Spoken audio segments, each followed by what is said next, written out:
Tai labas rytas. Aš ką tik atsikėliau, bet jau esu pakeliui į Beverly Hills, į grožio saloną, todėl, kad nusprendžiau pasitamsinti savo plaukus. Jau esu minėjusi, kad turiu problemą su savo plaukais, jog jie visiškai prarado savo natūralų pigmentą. Iš tikrųjų, mano plaukai yra daug tamsesni, negu matote dabar, ir apskritai atsirado tokie raudoni, oranžiniai atspalviai nuo prasto kalkėto vandens ir saulės. Tad ironiška, bet grįžtų į savo natūralią plaukų spalvą, bet tenka juos dažyti. Tai parodysiu jums viską, kaip atrodo tas salonas Beverly Hills. Ten iš tikrųjų eina nemažai žvaigždžių, labai daug influencerių, Madison Beer, dainininkė, jeigu žinote, kurią išgarsino Justinas Bieberis. Tai daug ką parodysiu, manau, kad bus įdomu.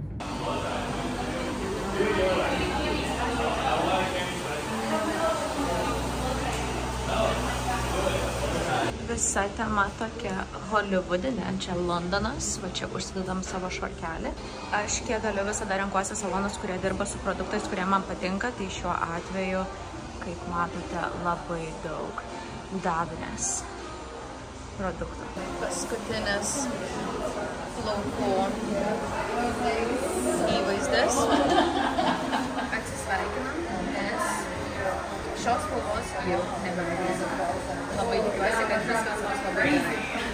Na ką, viskas, mielieji, aš jau su savo padarytais naujais plaukais, žinokit, esu labai patenkinta. Gal per video atrodo šiek tiek tamsiau negu yra, nes taip apsišviečia, bet iš tikrųjų gal ir yra tamsiau, todėl kad dažai, kuriuos man naudoja, yra vadinami gloss. Tai jie yra nuplaunami. Tai per kelis pirmus kartus man iš tikrųjų atsiplaus spalva. Tai todėl aš netgi džiaugiuosi, kad jinai šiek tiek tamsesnė, kas reiškia, kad po pirmo plovimo aš jau tikrai turėsiu tą tobulą spalvą, kurios ir norėjau, nors ir šitą man labai tikrai patinka.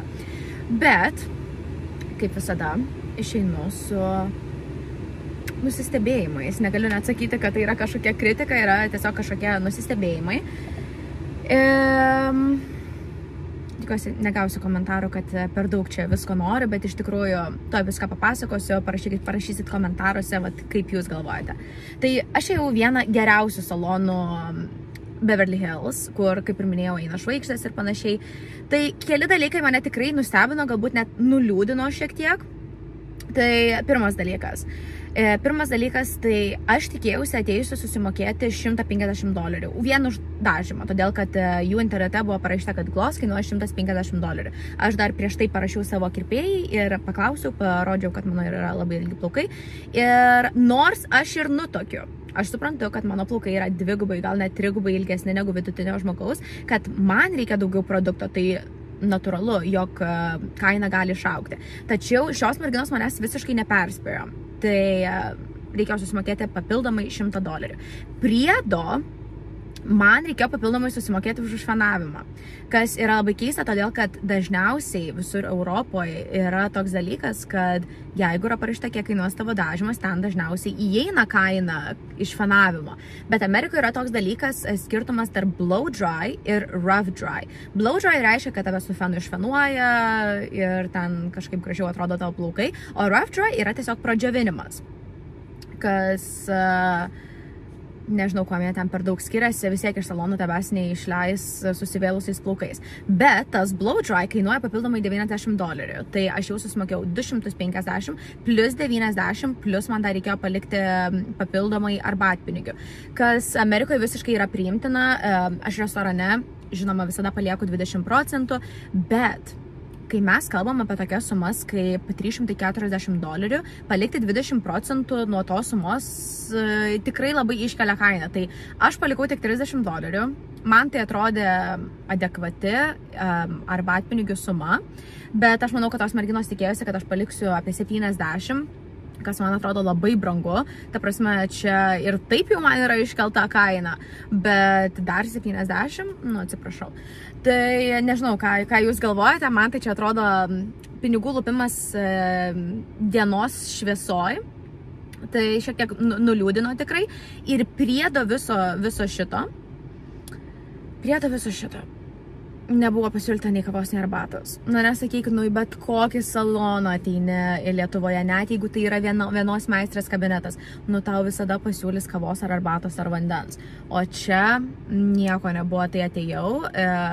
Dvi merginos mane priėmė, nes visos meistrės šitam salone dirba su asistentėm. Tai buvo 4 rankos, kurios man dažė plaukus, 4 rankos, kurios džiovino. Tai tikrai buvo labai pakankamai greitai, aš išėjau per 1,5 valandos. Jo, per 1,5 valandos. Bet, sakau, kai kurie dalykai tikrai nuliūdino, visiškai kitaip tikėjausi. Ir tuo, kad aš turiu kirpėją, kuri dirba su tais pačiais dažais. Nežinau, tiesiog pamačiau, kad pas jas kainuoja tiek pat. Galvoju, kodėl man nenuėjusi į saloną, kur eina visos žvaigždės. Bet dabar suprantu, kodėl. Tai va, tiesiog kitą kartą eisiu pas savo merginą armėnę, kuri man tiesiog buvo iš karto pasakiusi, kad mano plaukams kainuos $200. Dabar aš jau su 370. Tai, na ką, aš pradedu ruoštis susitikti, išgerti kavos su drauge. Tai nusprendžiau kaip tik parodyti jums, ką šią savaitę nusipirkau. Iš tikrųjų visai nemažai naujų prekių ir Hailey Bieber's Road kosmetikos taip pat. Tai tuo jums viską papasakosiu. Bet pradėkime nuo plaukų priežiūros. Kadangi ką tik man atliko Redken Gloss dažymą, nusipirkau štai šiuos Redken produktus. Jie yra skirti prailginti spalvos, žodžiu, gyvavimo ant jūsų plaukų. Vadinasi Redken Acidic Color Gloss. Tai ir šampūnas, ir kondicionierius. Čia yra tam tikras rūgštingumo, žodžiu, kompleksas. Tai žiūrėsim, niekada nesu bandžiusi. Iš tikrųjų, net nesu labai daug naudojusi Redken produktų, bet kadangi man pirmą kartą dažė su Redken Glossu, kuris pas mus yra labai populiarus, galvau nusipirksiu.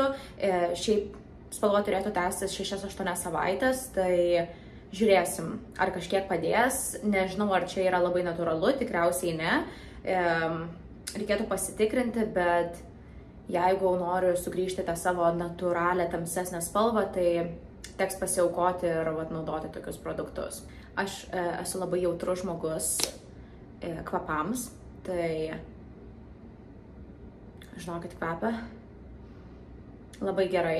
Tai pabandysiu, kadangi dar nesu bandžiusi, tai palikite komentarą, jeigu jums įdomu, kad su priminimu, kad papasakočiau jums panaudojus, kokie veiksmingi yra šitie produktai. Važiuojam toliau, tai šią savaitę mano oda netrodo labai gerai. Tiesiog ne tos gerosios odos dienos, kad žinote, moterų hormonus suprasite. Tai nusipirkau kaukių drėkinimui. Jau ne pirmą kartą perku šitas. Tai tiesiog reikėjo pasipildyti. Čia yra 10 ir man atrodo, kainuoja tik $20. Tai gaunasi viena kaukė apie $2. Ir žinokit, aš esu bandžiusi labai daug lakštinių kaukių. Ir man asmeniškai šitos korejietiškos COSRX yra vienas geriausių. Jos turi sraigių gelio, tai žinokit, tikrai matosi rezultatai. Ir už $2, tai žinokite, tikrai verta ir jos nevarva, nes man labai dažnai nepatinka kaukės, kurios užsidedi ir jos atrodo varva visur, tai negaliu nei vaikščioti, tiesiog turiu gulėti lovai, kol viskas susigers, o šitos man labai patinka. Taip kitko, mano draugė Lietuvoje turi savo korejietiškos kosmetikos puslapį. Priseksiu jums, tai aš perku ne iš jos, aš tiesiog žinau, kad jinai turi ir kažkada net ją įrašiau, žinok, labai gerai, kad tu turi, todėl kad Amerikoje šios kaukės ir apskritai šita kosmetika yra labai populiari. Ir dar priedo nusipirkau TikTok'e pas mus dabar viral produktą, Biodance kaukės. Tai šios yra šiek tiek kitokios, jos taip pat drėkina, bet jos yra toks, kaip sakyčiau, gelis. Tos yra tokios kaip popierinės kaukės, tokia popieriaus gabaliuko, žodžiu, užsidedi, o čia yra tokios kaip želė. Ir kai rašo turns transparent as it is absorbed into the skin, tai aš iš tikrųjų net turiu po akim naudoju tokias kaukės, kurios irgi atrodo, kai jos įsigeria, tai pavirsta į kažkokią mažą odos gabaliuką. Tai va šitos lygiai taip pat. Ir vienas netgi kosmetologas TikTok'e padarė video, kur rodė, kaip pagerėjo jo odos būklė, jis turi ten tokią aparačiuką, kurį užsideda, tai kol skrido lėktuvu rodė, priseguvot jo video, tai pas mus dabar yra labai populiaru, išbandysiu, sakau, palikite komentarą ir parašysiu, ar man patiko ar ne. Priedo Lietuvoje irgi populiarus, mano draugė taip pat prekiauja jais, nusipirkau D-Alba, ar Dalba, nežinau kaip tarėsi, tiesiog žinau, kad man labai patinka šitas serumas, mano draugė man buvo padovanojusi per gimtadienį. Ir nieko nesitikėjau, tiesiog pasistačiau savo vonioj šitą purškaliuką ir žinokit, į dieną naudodavau po kokius 6 kartus, tol kad tiesiog labai patogu ateini, pasipurkščiu, pasidarysiu. Toks atrodo, kad atsigauni dienos metu ir žinokit, tik 6 kartus panaudoji per dieną, tai tikrai labai padrėkina veidą. Aš esu naudojus labai daug purškaliukų, bet kuo man šitas labai patiko, kad pasižiūrėkite, ta dulksna yra tokia minkšta. Ir visiškai atrodo nepjauna veido, nes būna kartais ta tokia dulksna būna tokia aštri. Tai labai tiesiog nemalonu, atrodo ir šlapia būna. O čia, žinokit, toks atsigaivinimas tiesiog. Tai labai kvepia, čia yra su triufeliais. Tai vat, jeigu turėtų tokį purškaliuką pasidrėkinti, gražinti dienos metu, žinokit, tikrai rekomenduoju, pas mane jisai dabar visada būna vonioj. Na ir galiausiai prieiname prie Rhode Hailey Bieber kosmetikos. Tai vat, tokia žinutė nuo šio prekinio ženklo savininkės. Nieko. At Rhode, our beauty philosophy is to make one of everything really good. Kaip ir visur. Bet turiu jums kai ką papasakoti. Tai jau viską išpakavau. Žinokit, galvau, kad kartu padarysim, bet tiesiog labai nekantravau, atėjo prieš kelias savaitės, tai nusprendžiau, iš tikrųjų ne prieš kelias savaitės, praeitą penktadienį. Tai išbandžiau kelis. Ir to jums viską parodysiu ir papasakosiu savo įžvalgas. Tai žodžiu, tokie vat miniukai, aš nusipirkau visą jų kolekciją, tokią kaip package, nes iš tikrųjų tai visos šitos spalvos yra tokios, kad jos tinka visiems odos tipams, tai va čia galite pagal nuotaiką tiesiog pasirinkti, kokią spalvą norit naudoti. Tai va čia turim Piggy, tai pasimkim Piggy ir parodysiu, kaip čia atrodo, ir tada dar nusipirkau jų žymiųjų lūpų dažų, tai irgi visokių spalvų, ir šokoladinį, ir rožinį. Tai tuoj dažausi ir jums viską papasakosiu. Vat pradedant su šitu miniuku, tai spalvos visos tokios kaip ir atrodo, o čia Piggy. Ir jokio kvapo, tai pirmas dalykas, kurį pastebėjau, kas nėra blogai, bet tada užsitepiau. Čia, žodžiu, tai čia toks atrodo šiek tiek labiau pigmentuotas, bet, pavyzdžiui, atkreipkite dėmesį, kaip lengvai net su pirštu išnyksta spalva. Tai šitas dalykas man tikrai patiko, bet žinokit, aš buvau vakar pasidažiusi su juo ir galima sakyti išnyko per, nežinau, per 50 minučių. Tai va, žiūrėkit, kuo labiau ten patrini, kuo ten kažkas atsiranda, tai atrodo, kad jis tiesiog išnyksta ir toks, nežinau, dabar iš tikrųjų populiaru yra, dabar ten visi mėgsta ten milk tokį gelį užsidėti ir jis irgi toks tiesiog šiek tiek matosi, aš dar turiu Pixie. Iš tikrųjų vieną, kuris irgi panašiai veikia, tai man asmeniškai labiau patinka, kad jeigu aš jau pasidažau, tai kad liktų ant mano veido. Tai jeigu jums patinka toks natūralesnis įvaizdis, aš šiek tiek parodysiu, aš jau pasirašiau veidą savo ruošti su drauga, bet tiesiog noriu jums, kad suprastumėt, ką aš turiu omeny, tai aš vakar tiesiog pasidariau su pirštu, nes čia labai jau natūraliai galite net automobilyje važiuoti ir tiesiog.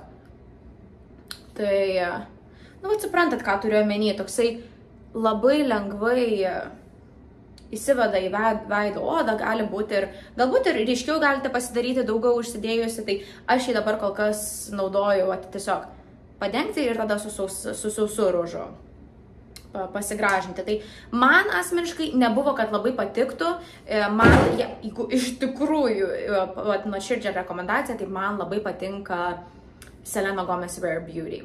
Atrodo, nesinori čia padaryti kažkokios konkurencijos tarp Hailey ir Selena Gomez, bet nelabai patiko. O spalvų, tai žinokit, jie turi labai daug.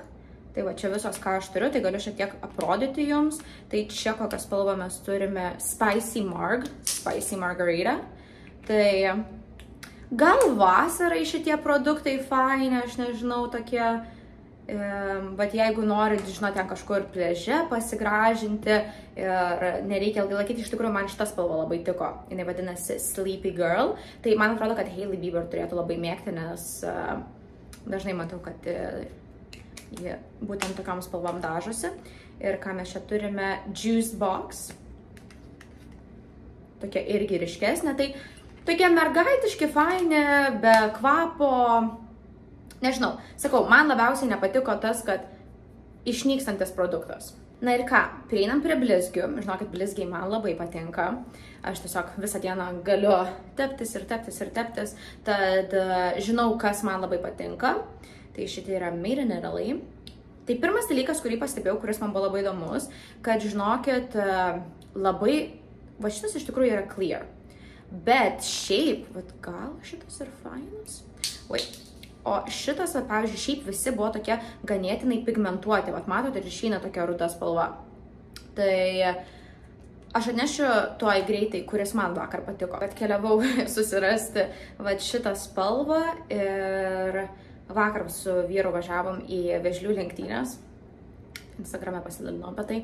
Tai vat šitas man patiko. Tai vat matot, toks ir išeina tokia pati spalva kaip dėžutės. Tokia kažkokia. Tai žodžiu, kažkaip mano, žinokit, lūpų visai tiko. Žinoma, reikia daugiau pasidažyti, aš dabar viską nusėmus buvau pasiruošęs tik tais veidą. Nu toks. Nežinau. Lyg ir fainas, bet žiauriai limpa.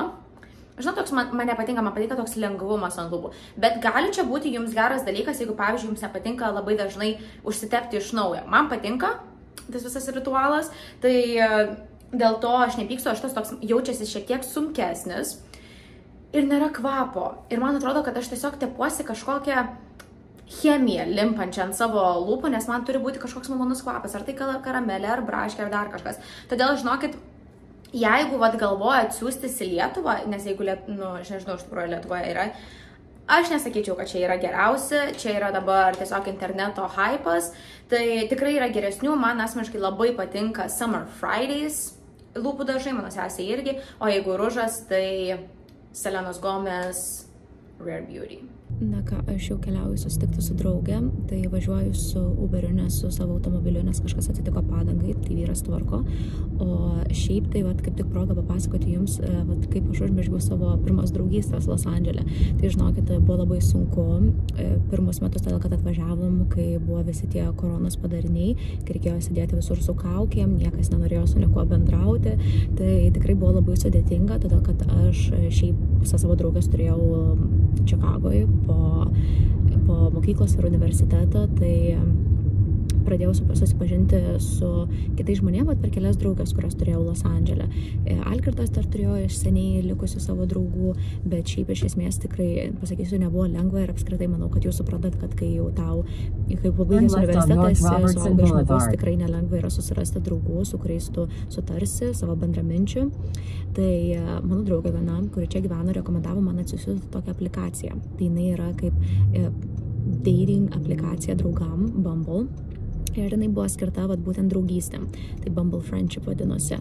Ir aš ten prieš tos kelias metus ir susiradau tiek daug draugų, iš tikrųjų man kažkaip pasisekė susipažinti su daug merginų, kurios yra gimusios Los Andžele, tai po to jos mane supažindino su savo draugėm, kurios čia ir užaugo, į mokyklą kartu ėjo, universitetą ir panašiai, tai taip ir pavyko praplėsti tą ratą, tai žinoma dar kaimynai, bet jeigu jums yra sunku ir susirasti draugų, nes atrodo, kad iš tikrųjų, kad ir jeigu ir sportuoji ar sporto klube, tie žmonės, ar pavyzdžiui darbe, jie vis tiek yra iš tos pačios aplinkos. Ir jeigu norit praplėsti savo akiratį, tai atsisiuntus tokią aplikaciją iš tikrųjų yra labai naudinga, nes tu galėsi susipažinti su žmonėm, kurių tu niekada nesutiksi gatvėj.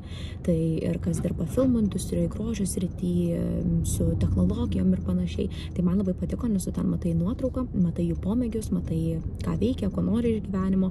Ir sakau, čia tas pats yra, kas susirasti vyrą, susirasti draugų. Tai man labai pasiteisino ir po to taip bent jau turi tuos keli savo kritinius draugus ir tada plėti taip savo ratą. Tai kol dar mano draugė netėjo, mes keliaujame išgerti mačius į tokią kavinukę, vadinasi Čia Mačia. Tokia labai saldi čia, bet labai gera instagraminė vietelė, tai tuo aprodysiu, nes jinai žinau dar, kad ieško savo parkavimo vietelės. Pažiūrėkite, kaip gražiai viskas atrodo su palmėm, o čia viduj viskas rožiniai padaryta.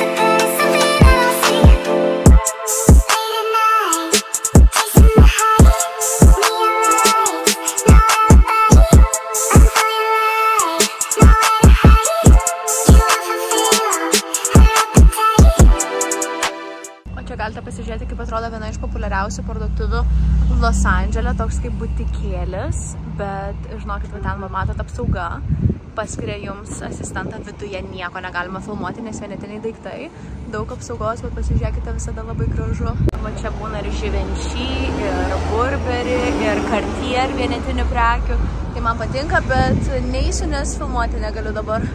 Čia turime Craig's LA, kur renkasi labai daug žvaigždžių ir vakarais galite sutikti daug paparacų.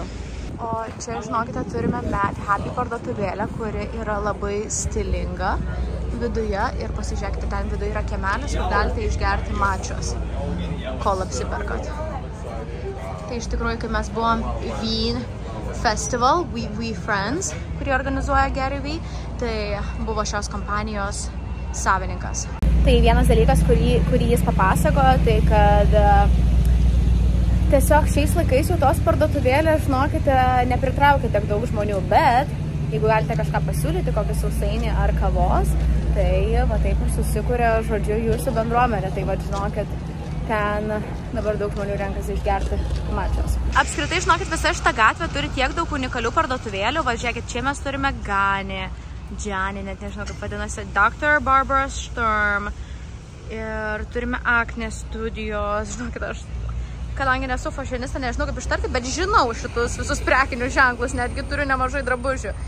Tai tokia labai stilinga gatvelė, va čia va turime kavos, ten turime Great White, kur Justinas Bieberis keliauja, o ten dar turime ir veganišką restoraną toliau.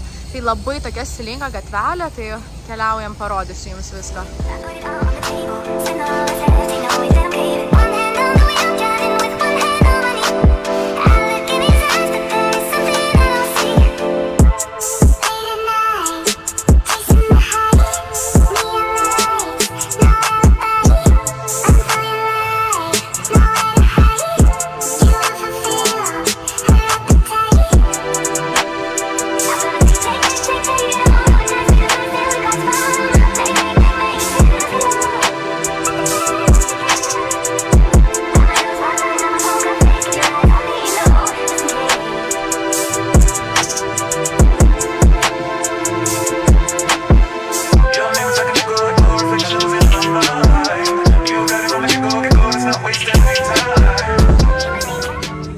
Žinokite, tokia labai stilingo jaunimėlio gatvelė, vat dabar buvau toj Palace parduotuvėj, tai labai patiko, nes pavadinimas yra Palace ir viduje viskas yra įrengta, kaip yra Palace rūmai kažkokie. Tai va toks yra jaunimėlio Generation Z stiliukas, paklausiau, kiek kainuoja, tai va maikutės po $50, miksiniai 160, tai toksai ir stilingas ir, sakyčiau, affordable, nes dabar žinot, kiek kainuoja maikutės, be $100 jau sunkiai nusipirksite čia bent jau pas mus. Bet va, dar kalbant apie Mad Happy, tai va, Mad Happy irgi revoliucionuoja Generation Z madą, todėl kad jie žinojo, kad jau visiems žmonėms atsibosta tos visos tradicinės parduotuvės, tradiciniai drabužiai. Nu, va, ką tu gali sukurti, kokią tu gali padaryti maikutę, kuri būtų čia kažkokia išskirtinė. Tai va, jie labai targetino Generation Z. Ir pas juos yra toks konceptas, kad, vat, matėte, ten nėra tik, kad ateini tik tais ir apsiperki, ten yra tokia kaip bendruomenė. Ir jie ten ne tik, kad kavą pardavinėja, bet ir rengia visokius, pavyzdžiui, mental health days. Tai psichologinės geros būsenos, žodžiu, dienas, visokius seminarus daro ir tai pritraukia jaunimą ir tada jaunimas tas jaučia kažkokią asmeninį ryšį su tuo prekiniu ženklu, jie yra labai pozityvus, jie net ant maikučių savo rašo labai tokius pozityvius dalykus, visos spalvos yra labai ryškios, įkvepiančios ir panašiai, tai vat, jie žino, kokie tie Generation Z yra ir būtent targetina juos ir tikrai labai įdomią bendruomenę sukūrė. Tai vat, tos visos tokie tradiciniai prekiniai ženklai, kurie tiesiog bando sukurti kažką gražaus, iš tikrųjų tai čia jau bus, nežinau, senovė kažkokiam. Dabar turi kažką daryti inovatyviai, turi žinoti savo pirkėją ir keliaujam toliau, apsižiūrėsim, kaip čia viskas atrodo. O čia turime Olivetą, populiarų restoraną. Bet žinokite, dažnai apie jį nesužinosite internete ar per kažkokius influencerius, todėl kad viduje negalima fotografuoti. Saugo visas žvaigždės, bet žinokit viduje, kaip ten gražu, iš tikrųjų. Prisegu nuotraukas, kad pamatytumėt, nes dabar ten viskas uždaryta. Čia irgi kvepalų parduotuvė, tai iš tikrųjų tokių kvepalų parduotuvių kaip Crème de la Crème mes turim labai mažai, kur ten labai daug yra visko. Turime kelias pas iraniečius yra, viena Beverly Hills, bet čia tokios būna, žinokit, jiem užtenka, žinokite, pirkėjų atsidaryti vieno kvepalų prekinio ženklo parduotuvę ir išsilaiko, dar pažiūrėkite kokios patalpos. O čia, žiūrėkite, yra kavinukė, kur eina Džesnas, tai pasižiūrėkite, prašau, kiek daug žmonių čia laukia. Ir visas jaunimėlis ir parodysiu šiek tiek kaip atrodo, tai čia daug kartų iš tikrųjų buvom, bet galite matyti. Los Andžele visi pripratę, kad juos filmuotų, tai tikiuosi niekas nesupyks. O čia kavinukė, kur žmonės atėjo savo atsigerti kavos, galite šiek tiek pamatyti tokio vietinio Los Andželo gyvenimo. Tai čia matote, kaip jaunimėlis, tas Generation Z, tai jiem ir yra kuriami visi šitie drabužiai. Einam dar pasižiūrėsim, kaip ten viskas atrodo tam Mad Happy. O čia turime veganišką restoraną, viskas veganiška, irgi labai gražiai atrodo. Bet žinokit, turiu labai juokingą istoriją, tai tik parodysiu, kaip viskas atrodo, jei kada norėsite užsukti Los Andžele. Tai, žinokite, mes turime labai tokią juokingą istoriją šitam restorane Gracia Smardrė. Ir tokia istorija, kuri, žinokit, nenorite, kad atsitiktų jums veganiškam restorane. Mūsų draugai, kurie nėra iš Los Andželo, žinojo apie šitą restoraną, pasikvietė mus. Ir mes nieko nežinom, kad čia yra veganiškas restoranas, mes tiesiog pamatėme meniu, matom, kad čia yra meksikietiškas maistas. Ir mano vyras mato, kad ten yra buritos ir jis sako, man tiesiog steak buritą, galima? Bet tas žmogus padavėjas mūsų žiūri ir sako, žinokite, čia veganiškas restoranas, labai atsiprašau. Ir tiesiog pasiūlėsiu kažko kitu, bet įsivaizduokit, ateini veganišką restoraną ir bandai užsisakyti buritą su steak. Na, keliaujam apsižiūrėti čia tų Generation Z parduotuvės, labai jauknieti. Man čia viską pamatyti ir visus šitus stilingus žmogeliukus. Na, iš tikrųjų, jais toks jie pozityvus jausmai kyla, toks žmonės ant sėdi, geria mačą. Taip ir turėtų čia būti pagal jų visą konceptą. Visos spalvos, kaip matote, yra labai ryškios. Rožinės. Mat įdomu, kiek kainuoja. Va, matot, pažiūrėkit, visur blizgučiai, malonios spalvos. Mad Happy. Tai čia reiškia žiauriai laimingas. Ir šitas koks fainas. Tai va tokia maikutė, kuri iš tikrųjų, žinokit, patiktų Algirdui. Ir dabar, kadangi aš žinau, ką reiškia tas Mad Happy. Na, visi žino, kad jie asocijuojasi su tokiu Generation Z pozityviu judėjimu. Ir dar kaip tik Los Andželas $75 kainuoja. O šita, žinokite, kokia minkšta, faina maikutė, tokia pukuota, net sakyčiau. Ir šitas man kaip patiko. Pasižiūrėkit. Nu, labai fainai. Ir dar, kai žinai, ką reiškia, čia veletinas toks. Įdomiai ir pasižiūrėkite, labai gera kokybė. O čia vat kaip atrodo jų kavinukė, kur galima užsisakyti mačius. Labai jau toks minimalistiškas, bet fainas kiemelis. O čia viskas yra su Los Andželu, tai Mad Happy Los Angeles. Vat, jeigu norėsite nusipirkti kažką labai Los Andželietiško, tai vat, ateikite į šią parduotuvę. Kad ir kepuriuko šitą.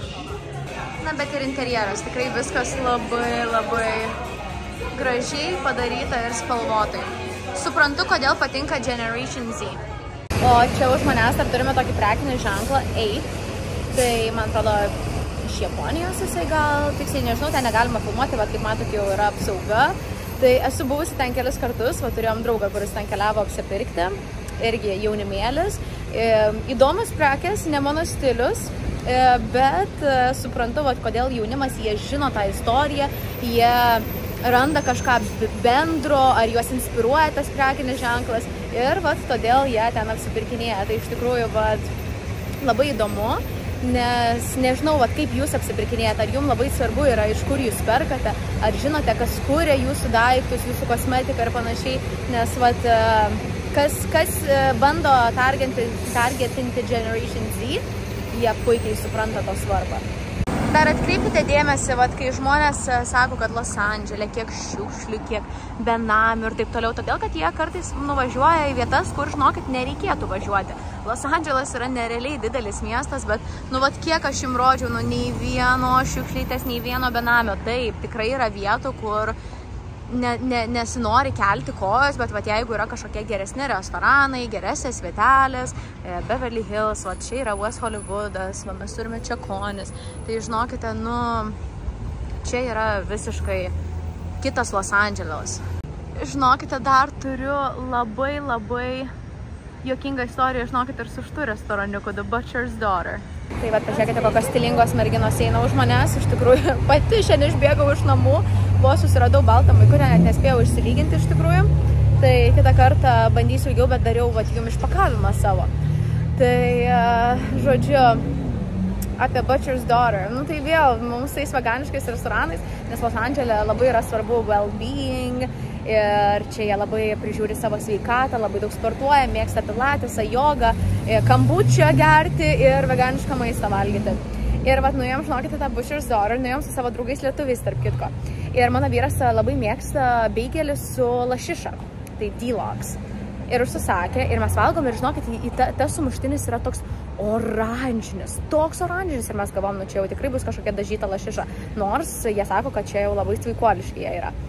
Na ir ką, ir mes valgom, ir aš sugalvojau atsiversti meniu ir pasiskaičiau, tai žinokit, tas jo D-Logs, ten vietoj lašišos buvo tiesiog marinuotos morkos. Tai aš, žinokit, priseksiu, ir sakau, mes tiesiog nesam pripratę, kad čia gali būti tiek daug veganiškų restoranų ir tokių, kurie atrodo kaip tiesiog tradiciniai restoranai. Ir paėmė ir savo ateini ir morkytės valgai. Ir čia dar ir baldų visokių parduotuvėlių yra. Tai iš tikrųjų man šitą pusę labai patinka. Čia mes esam labai netoli Beverly Hills. Tik tiek, kad čia nėra labai daug naujų apartamentų.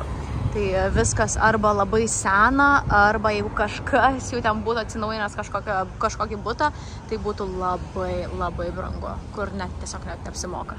Tai kartais man net ir pikta būna, kai iš tikrųjų Los Andžele yra tiek daug gražių vietelių, nes iš tikrųjų, kai tu čia gyveni, ar kad tu tą pačiam Vilniui gyveni, tu vis tiek nepatiri to viso miesto, tu susikuri kažkokią savo aplinką, žinai, kur eiti, žinai, kur mėgsti pavalgyti, žinai, kur mėgsti apsipirkti. Ir taip, visur, kiekvienoje šalyje, kiekviename mieste yra ir gero, ir blogo, tam pačiam Paryžiui, Milane, Romoje ir panašiai, Londone. Bet man labai nepatinka, kai žmonės atvažiuoja, nueina į Hollywoodo žvaigždžių alėją ar ten Griffith parką ir visai kitaip sako, kad įsivaizdavo Los Andželą ir negražiai kalba. Tai man nepatinka, kai žmonės kalba negražiai apie mano namus, nes iš tikrųjų čia yra labai daug fainų miestų, labai daug fainų vietelių ir apskritai yra labai stipri Los Andželo kultūra, tie stilingi žmonės, hipsteriai Los Andžele, Santa Monikoje, banglentininkų kultūra ir panašiai. O žinot, kas mane intriguoja labai, tai kilimų parduotuvės. Čia yra gal kokios 10, čia būtent ant šitos gatvės.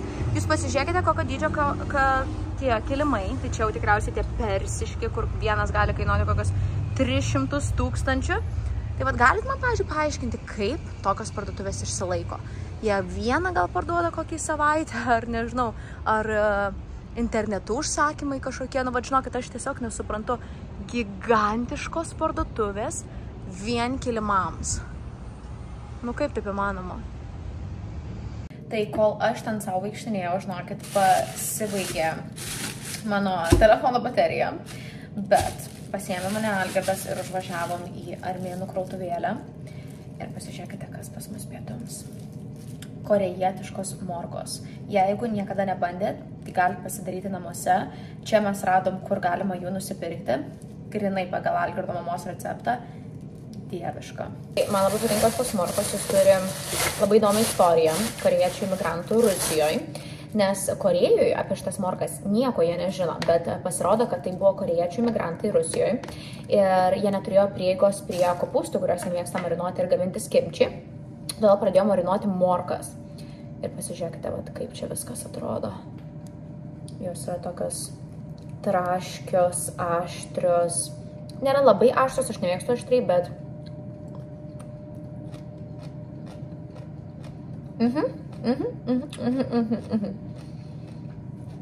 taip kaip ir turi būti.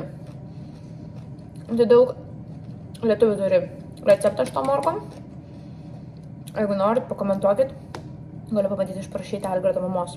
Reikia jai sukurti YouTube. Labai skaniai gamina, žinokit. Tai vat, jums buvo labai įdomu, ką aš valgau, tai žinokit mano pietus. Fermerių dešrelė, korėjietiškos morkos ir gruziniška adžika. Nežinau, kas tai yra iš tikrųjų, bet labai skanu. Algirdas mėgsta, jo mama taip pat gamina. Tai žinokit, aš irgi prisijungiu, kai valgau vat, dešrelės. Tai aš žinokit, šiandien ruošiuosi keliauti draugės gimtadienį, tai padarysiu tokį greitą draugės dovanos unboxingą. Nežinau, ar matosi čia, bet iš Swarovski parduotuvės.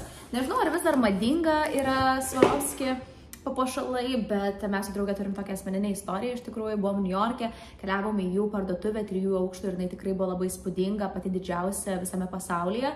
Tai mums labai patiko ir jinai net dairėsi ir galvojo gal kažką nusipirkti. Tai žinau, kad jai tikrai labai patiks ir vat, atėjo iš karto viską supakuota dovanų maišelyje. Tai viską, žinoma, perpakosiu, bet noriu greitai parodyti jums, vat, kaip viskas atrodo. Tai čia yra jų senasis dizainas, tikrai atsimenate pas mus Kristianoj, labai populiarus, tikriausiai iki dabar.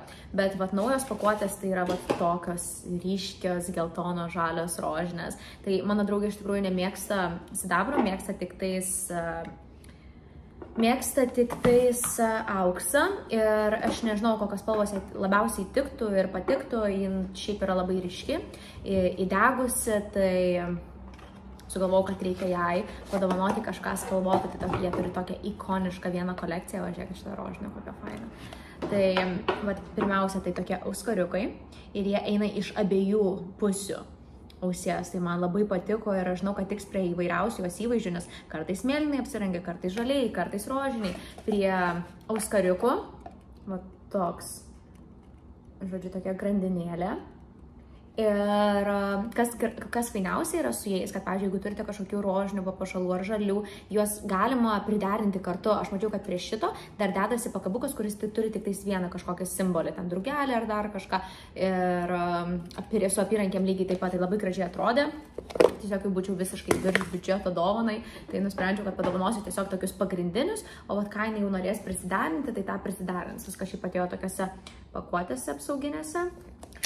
Ir va čia paskutinis daiktas dar, kurį priderinau ją į kolekciją. Tai yra, žodžiu, va tokia apyrankė, labai graži. Tai viskas labai gražiai įpakuota, šiaip kainavo $4 ekstra, kad tą maišelį gaučiau, galvau, kad visi dalykai bus įpakuoti, bet buvo tik tais maišelis, bet ir tai man labai naudinga jį turėti. O va čia senoji pakuotė, tai atėjo jų tokia dovanėlė, kad jeigu perkiau už tam tikrą sumą, tai gausite dovanų, žodžiu, nemokamai kažką, tai aš iš karto išrinkau savo draugai, parodysiu, bet čia tokie jų irgi gerai žinomo dizaino auskariukai, tai va tokia rožinio aukso. Aš žinau, kad tikrai prisiderins, tai galvoju, įdėsiu vis tiek. Tai mes jau pakeliui į draugės gimtadienį, tai kaip matote, rožinės rožės ir už manęs yra rožinis dovanų maišelis, todėl kad paskutinę minutę pakeičiau iš balto į rožinį, todėl kad tas baltas buvo labai apsiglamžęs, tad nusprendžiau, kad rožinė bus mūsų dovanos tema. Man atrodo, tinka ir prie to, ką matėte viduje. Tai važiuojam, parodysiu. Ji savo gimtadienį daro ant savo apartamentų stogo. Mes su Algirdu ten iš tikrųjų anksčiau gyvenom prieš kelis metus. Tai iš tikrųjų žinom labai gerai visas erdves. Tai jie tiesiog tokioj bendroj erdvėj nusprendė daryti gimtadienį, tai parodysiu, kaip ten viskas atrodo. Ir jau ne pirmas iš tikrųjų mūsų kaimynas daro ten gimtadienį, tai vaizdai tikrai labai gražus. Tai žiūrėsime, kas bus vakarieniai ir kaip ten atrodys visa kita. O čia galite pamatyti, ką aš esu apsirengusi. Mėlyna suknelė, dideli auskarai. Dažniausiai neturiu laiko padaryti outfit checką, tai prie automobilio. Tai va štai kaip atrodė mūsų vienu iš pirmųjų apartamentų Los Andžele lobis. Pastatas šitas statytas 2017 metais, bet vis dar visai neblogai atrodo. Ten yra 2 aukštų salė.